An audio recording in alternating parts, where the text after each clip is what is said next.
One of the best approaches to accommodation is inclusive design.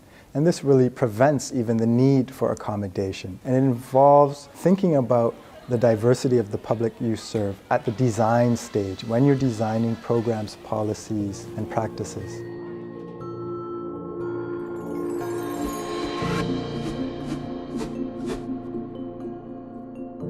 I look at accommodations from a very wide lens. So you're accommodating a child of that faith and making sure they feel comfortable in that school system. They're included, not excluded from that system.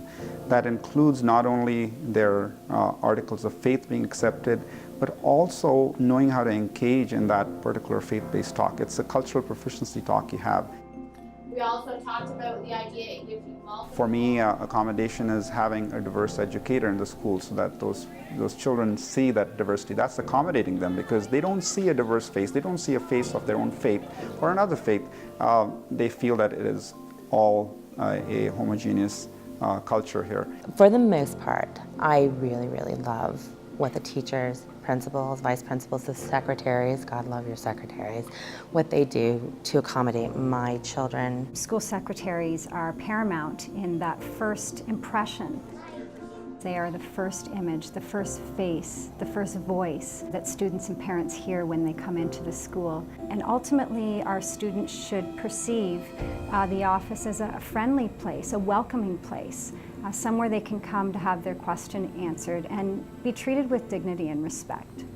Well, I guess the concept of accommodating is that we're going to provide people the opportunity to come to the school system without having to compromise their faith or compromise their philosophy.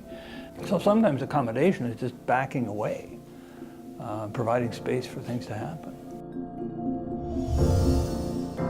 The value systems and beliefs of our Aboriginal population are very important to build the kind of just society that I think Canadians like to think we have. But it's not something that you can just say we have and so therefore there's no more work to be done. It would be nice to see if a bit more was added, like different Aboriginal flags posted that you often see at powwows and the such. It could create a safer environment and give them the feeling that they can self-identify.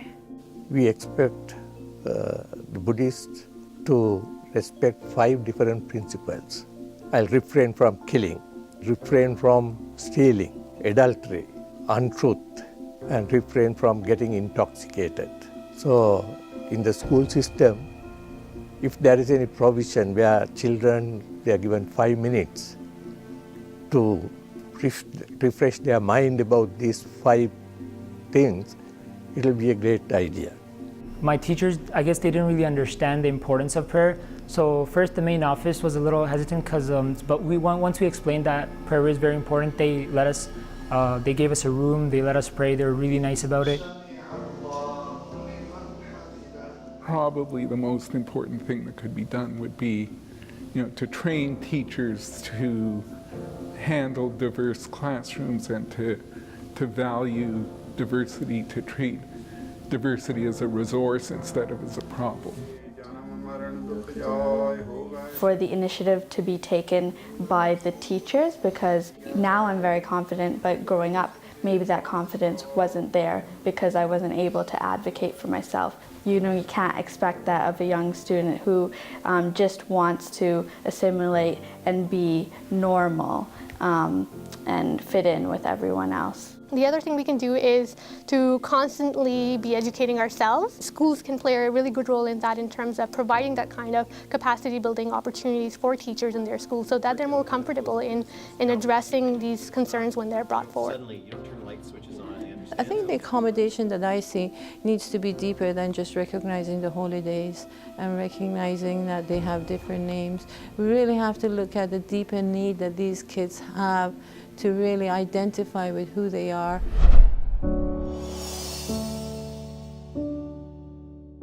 You'll have families who say, well, I requested such and such thing, I never got anything, or or some family will say, well, they were so positive with me. That inconsistency goes away once there is a policy across the board for all administrators to deal in a certain, for a situation in a very specific way. By formalizing the request, one, we're asking parents to really address specifically what their concerns are, And it's a starting point for a really important conversation. It's about being aware and being open to someone's own perspective around faith, and then ultimately how can we as an institution respond to that in a respectful manner. When inquiring about the nature of a belief or practice, it is the sincerely held belief of the individual that is key, not what others in the faith community think or what a religious authority figure may believe the belief should be. Anytime my process isn't good, no matter how good the decision is I make, it doesn't fly. Who are the partners? Who do you need to bring to the table? Who do I need to call? What do I need to learn? All of those things were really important throughout the process.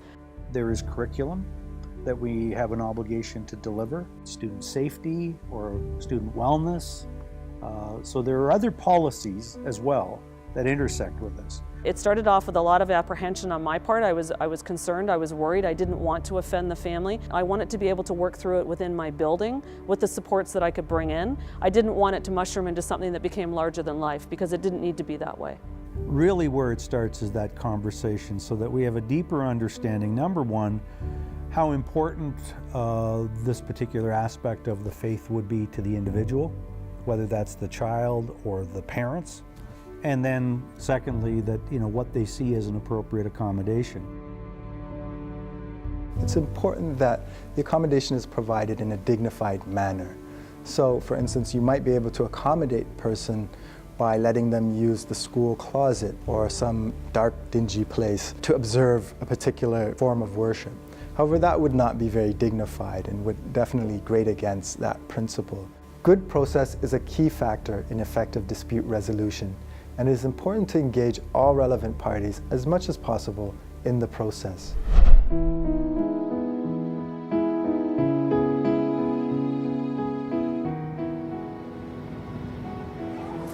Well, one of the parents called me and asked and talked to Jan, my vice principal. And what he said was he was worried about this one small section of the curriculum. I need to find out from the parent what their concern is. And I'm the kind of guy that I sometimes have trouble doing that over the phone. I can see a whole lot more when I'm talking face to face. So I got out the curriculum and was able to show him that of the health curriculum for the grade 7 curriculum, it's just one small section of the grade 7 curriculum. So first of all, that really helped to ease his mind. The big fear is not knowing what to do. And that's why you start with the policy and what the policy says and what guidelines the policy gives. And also not knowing where the parent is coming from. So coming from an open mind and thinking not so much that I'm going to tell the parent what's going to go on, but I need to find out what the concern is so that we can work together to figure out what a solution is. And then we went over and I actually was able to show him what the expectations were from the ministry about the sex education. The word abstinence was the one that came up, and that was what his biggest concern had been, and seeing that that was in the curriculum, that's what helped to relieve his mind a lot. And then we were able to resolve it just through actually what the curriculum is and what my program is. So there weren't any accommodations that needed to be made in this case. We have a process to go through that both of us find reassuring, that we're problem solving this together and we're trying to find a solution that will meet both our needs and the needs of the child. Well, and all three of us felt pretty good coming out of the meeting, and we felt affirmed by the fact that I had the curriculum and he had more knowledge. And I had more knowledge from him too. Having a clearly identified policy, administrator procedure, and guidelines, it gives administrators some assurance. There's a process for having these kinds of conversations, and that's by really following the procedure as it's laid out. One is asking somebody to be really clear and explicit about what it is that they're asking for. I think the policies sends a really good and positive message to faith-conscious students and their respective communities that the school systems value their spiritual and religious identities. It normalizes equity issues, I think, for students, their communities, and also teachers. Sometimes we have a faith leader that will accompany the parents so that we can really be clear about what it is that is being asked for. Sometimes there is a lot of culture involved in that religious practice. So sometimes they understand that, oh, my neighbor does this, now I know why they do that. not only are you getting the educational and the academic side of things, you're also getting the community resources. So integrating the two, I think, is in the best interest of students and their learning needs. We know that students need to have a sense of belonging. They need to feel that they're accepted, that they have a voice. When we address some of these fundamental faith-based kinds of concerns that sometimes come forward, I think that's all about inclusion. It's about breaking down some of those systemic barriers that may stand in the way of them engaging fully and therefore doing their very best.